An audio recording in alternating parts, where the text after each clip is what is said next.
Hello everyone, welcome to our channel PH Webgyan Videos. This is part second of my earlier video regarding provisions of proxies that is defined under section 105 of the Companies Act 2013 along with Secretarial Standard 2 that deals with general meetings. So let us proceed with the same and see the remaining portion of the same topic. Now, what are the various points for a proxy to be valid? Okay, so in my previous video, I've already discussed as to what is proxy. A person can be appointed for how many number of members at a maximum, and what all are the other rights and limitations with regard to proxies. So we have already discussed that. Now the point comes that as far as company's point of view is concerned, then what shall be the points, what shall be the actual attributes of the proxy instrument for constituting a valid proxy. So moving forward, so proxy needs to be in a prescribed format, and that format is MGT11. Now there are two options. A company can also prescribe its format in the Articles of Association. Okay, so if it actually gives its format in the Articles of Association, then in that case, the proxy have to be submitted in that format only. But if this is not the case, then in that case, the Act has prescribed the format for proxy, which is Form MGT 11, and it has to be submitted to the company within the required time. Okay, and it has to be actually well executed. Now, what are the basic attributes to it? That this form should be in writing, first of all. Secondly, it should be signed by the appointer or his attorney who is duly authorized in writing. Thirdly, if the appointer is a body corporate, that is, if a member is a body corporate, then in that case, this instrument should also be sealed. Okay, and it should be signed by an officer or an attorney duly authorized by the body corporate. Clear? Now, suppose the company receives the proxy form in MGT 11, then the section 105 itself provides that nobody can question the validity of MGT 11. Okay, on the ground that it has not fulfilled certain specific criteria given under the Articles of Association. So this is not allowed if MGT 11 has been given for the appointment of proxy. Okay. Now, secondly, a proxy which is given for the original meeting shall be valid for the adjourned meeting as well. Clear? Now, another important point is that an instrument of proxy, for it to be valid, it has to be stamped and it has to be properly stamped. Now, what is properly stamped? That it has to be stamped as per the applicable provisions of law. So if there is any unstamped or inadequately stamped proxies, then in that case they shall be cancelled and they shall be considered invalid. So any vote if casted upon that unstamped proxy, then in that case it shall be considered as invalid. Clear? Another important point is that the proxy holder has to prove his identity at the time of attending the meeting. Okay, otherwise how would the company know that he is the duly authorized person as a proxy? Okay. Now, another thing which I have already discussed is that authorized representative of the body corporate, President of India or the governor of a state who are holding shares of the company, they can also appoint the proxy under their signature. Now, a proxy form, if it does not state the name of the proxy or if it is undated, then also it shall become invalid. Okay, so what are the important points? That the proxy should be in writing form and it should be signed. If it is a body corporate, it should be sealed as well. And if MGT 11 is received, then in that case, there is no ground for rejection of that proxy. However, if the proxy is unstamped or is inadequately stamped, then in that case, it will be considered as invalid. And if no name of proxy is mentioned over that instrument, then also it will be considered as invalid. Or if it is undated, then it shall be considered as invalid.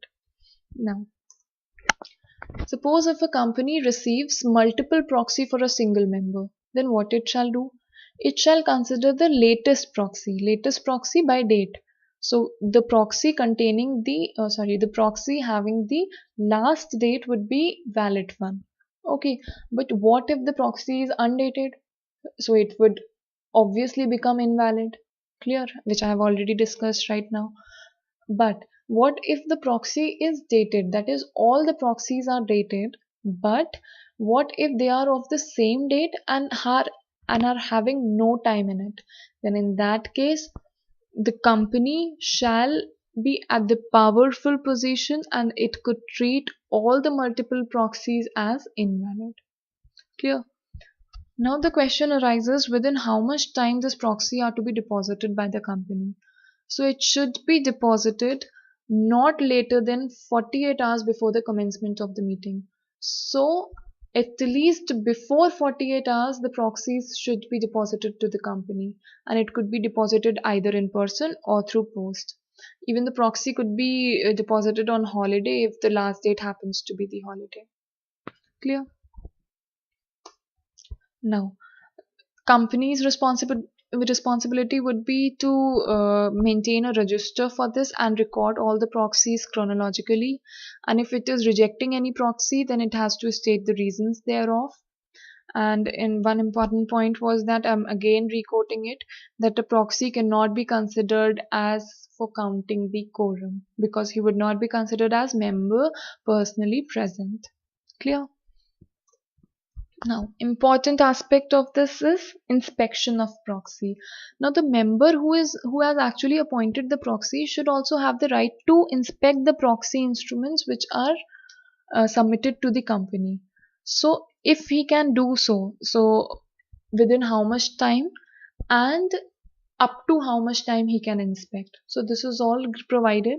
So, a member who is entitled to vote at the meeting for any particular resolution, then he is entitled to inspect the proxies that are lodged with the company. Okay, but the notice to the company has to be given at least 3 days prior to the meeting. Okay, so at least 3 days notice is to be given for the inspection by the member who wants to inspect the proxies lodged at the company.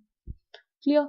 Now this inspection shall start 24 hours before the time fixed for commencement of the meeting, and it shall continue in the business hours, and it shall end with the conclusion of the meeting. Okay, so before the commencement of the meeting, 24 hours before the commencement of the meeting, the inspection shall start, it shall be done in the business hours, and it shall end with the conclusion of the meeting. Clear? Now what are the business hours? Business hours are 9 a.m. to 6 p.m. Okay. Now, what is revocation of proxy? As I've already said that this proxy relationship is of an agent and a principal, the member here being the principal and the person appointed on his behalf being the agent. So if there is a provision of agency, then there could be also revocation, as was the case in the agency.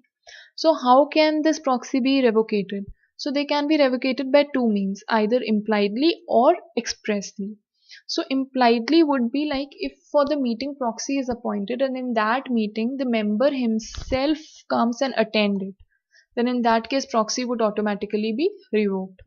However, if the member attends the meeting after proxy having voted for that resolution or for that meeting, then in that case proxy would not be revocated. Okay, because by this means you cannot get two votes. Okay, now another point is if the proxy has been appointed for the original meeting and another proxy has been appointed for the adjourned meeting, then the adjourned meeting's proxy would be applicable or would be valid, and the first one would stand invalid. So if we compare through dates, then the later date, the proxy containing the later date would be valid. Important point is express revocation of proxies. So if a member expressly by giving notice to the company, if he revocates the proxy, then in that case it shall stand revocated, either for the proxy of meeting or for the adjourned meeting as the case may be. However, this notice should be dated, and if it is not dated then it should not be considered as valid one. But what if there is a joint membership? In that case, this notice is also to be signed by the same member who has actually signed the proxy. Okay, now, and for this, the proxy is not entitled to receive the information that he has been revocated to attend or vote at the meeting. Yeah, so I hope this is clear. And this is all for the proxies. I have tried to cover all the important points regarding proxies. So if you have liked my video, then please like and subscribe. My YouTube channel is PH Webgyan Videos.